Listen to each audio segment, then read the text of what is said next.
What are the benefits of public facilities? Well, generally, they're pretty accessible in terms of location and membership, and if they're publicly funded, then there's some minimum standard of care involved, usually.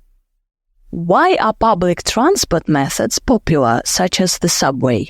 Well, lots of reasons, I suppose. It's cheap, direct, and usually easy to access because it's got to cater to a lot of people at one time. In most countries, it's rather reliable, too.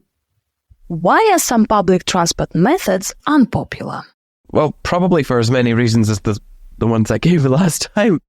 I mean, they could be poorly maintained, unreliable, and not work properly due to a combination of poor investment and overuse, and just a general lack of care and respect if people haven't had that instilled in them. I mean, would you want to spend any length of time in an enclosed space that's literally falling to pieces around you? What kind of transport do young people and old people prefer? Oh, wow. I think that depends a lot on the context and the culture. I mean, for example, in my country, the young value a sense of independence, so they like having their own cars and bikes, whereas older people like the sense of community, so they're more likely to use public transport. I mean, that's a very broad set of generalizations, I should say.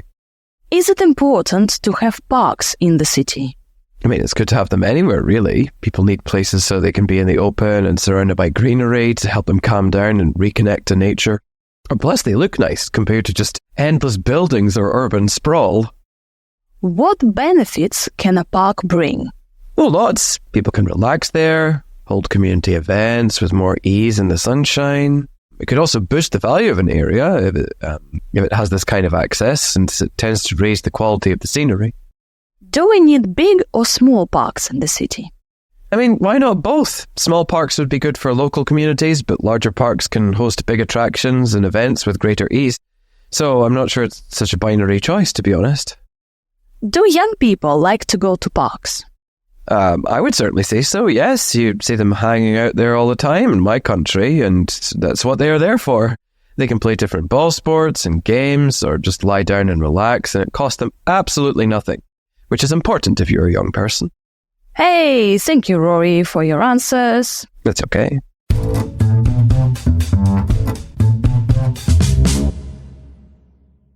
So, public facilities, what are they? Parks, gardens? Well, places that are available for public access. And we say that public facilities should be accessible, so people can access them, okay? And some of them are publicly funded, which means that the state pays for the facilities, like museums, art galleries. There are some state museums.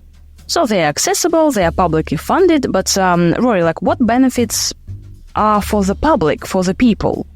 Well, people can use them, and they can use them easily. If they're supposed to be public facilities, then I suppose they're meant to be accessible by the public, so it should be more accessible. I don't know if they are free necessarily, because you need to pay for the maintenance somehow. So if they're privately owned but publicly accessible, then people who own it could charge people to use them, but they use this money to maintain it. Then we talk about public transport methods. So the subway, or you can call it the metro or the tube in London, for example. And you can say that the subway or the metro is cheap, accessible, direct. What do you mean direct? The subway is direct. I mean, it goes directly to a place.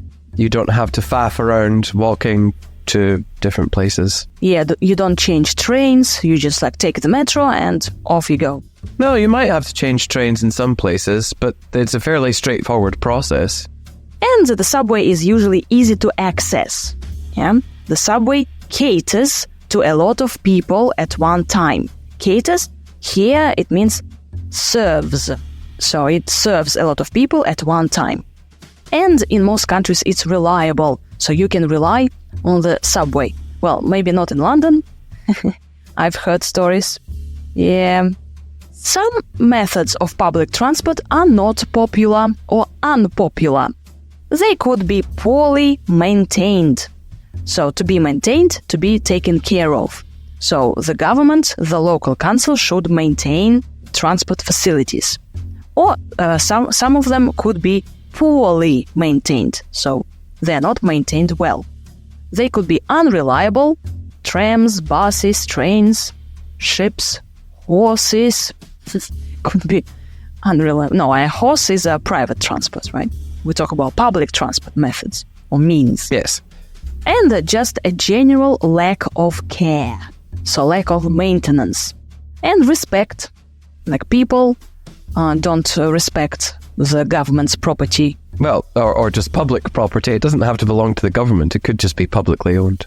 And some public transport methods could be falling to pieces. So could be kind of like, they could be getting destroyed when you look at them. Like an old tram, or it's falling to pieces. Or a bus, an old bus, it's falling to pieces. But that just means it's not very well kept or well maintained, and it's not in a good condition.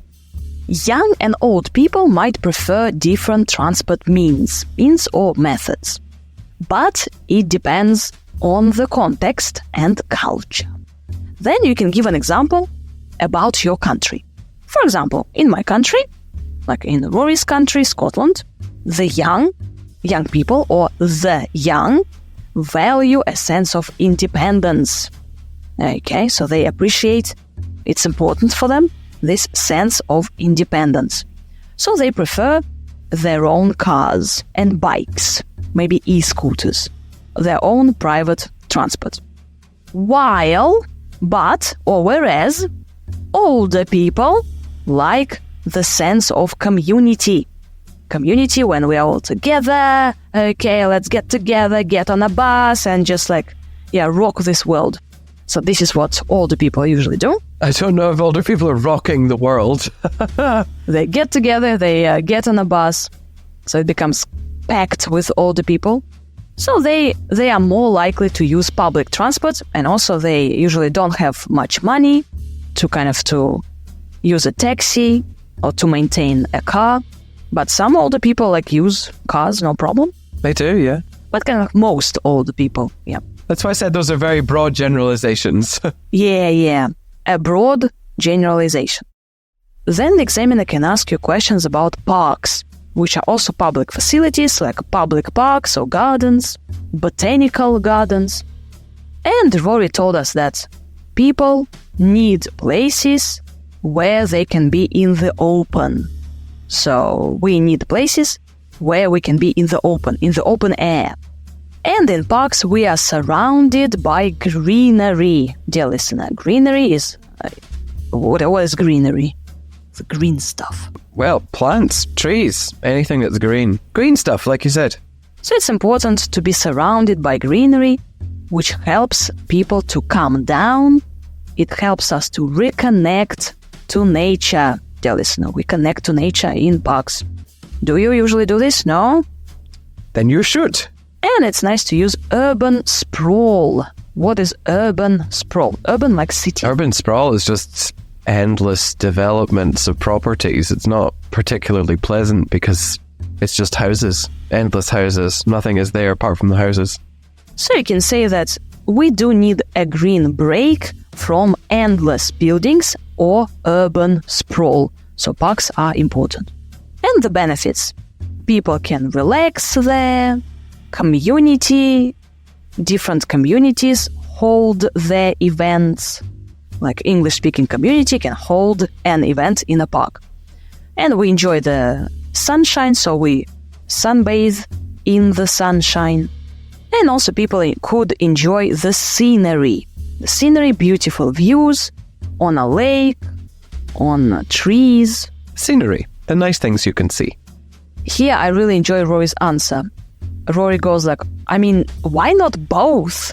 Small parks and big parks. Why should we choose? Why must you force me to choose? And Rory then explains, small parks would be good for local communities, like local groups of people in neighborhoods. But larger parks can host big events. Host an event, okay? You organize an event, you host an event. And the larger parks can host big attractions and events. And attractions, you mean like fairs? Like what? It could be like a fair, for example, or some other large event, like a concert. A street market? Yeah, a street market. A park market. I'm not sure it's a street market if it's in a park. And then our favorite expression. So I'm not sure it's such a binary choice. Roy, could you explain it again? Yeah, if you're ever presented with two options and you don't think that it really is two options, like it's one choice or the other. But really, you could have big and small parks. There's no reason that you can't. And here I say, like, I'm not sure it's such a binary choice. Just like this. Can I change the expression? I'm not sure it's such a binary choice. I'm not sure it's a binary choice. I just said such because it's talking about what we just had presented to us. And can I say, like, it shouldn't be a binary choice? You could say that, yes, but then it depends on what we're talking about, so I think it's more complicated this way. Young people enjoy hanging out in parks. So they meet their friends, they hang out. Yeah, but also old people enjoy going to parks as well. Young people can play different ball sports, football, volleyball, basketball. You get the logic, yeah, dear listener? So ball sports, volleyball, basketball. Anything involving a ball. Yeah, different games like frisbee, or just lie down and relax. So lie down on the grass in a park, dear listener. And it costs them absolutely nothing. So usually younger people don't have much money, so they can do it for free. Hey. Yeah, and what leisure facilities can be used by people of all ages? Well, we already talked about parks, but swimming pools as well. Footpaths, if you have like a forest walk. Yeah, also restaurants, cafes, bars. Libraries. Oh, libraries, right. This is also like a public or leisure facility. Well, leisure facility, dear listener, is usually a place where you just have fun. Thank you very much for listening, and we'll get back to you in our next episode. Okay? Bye.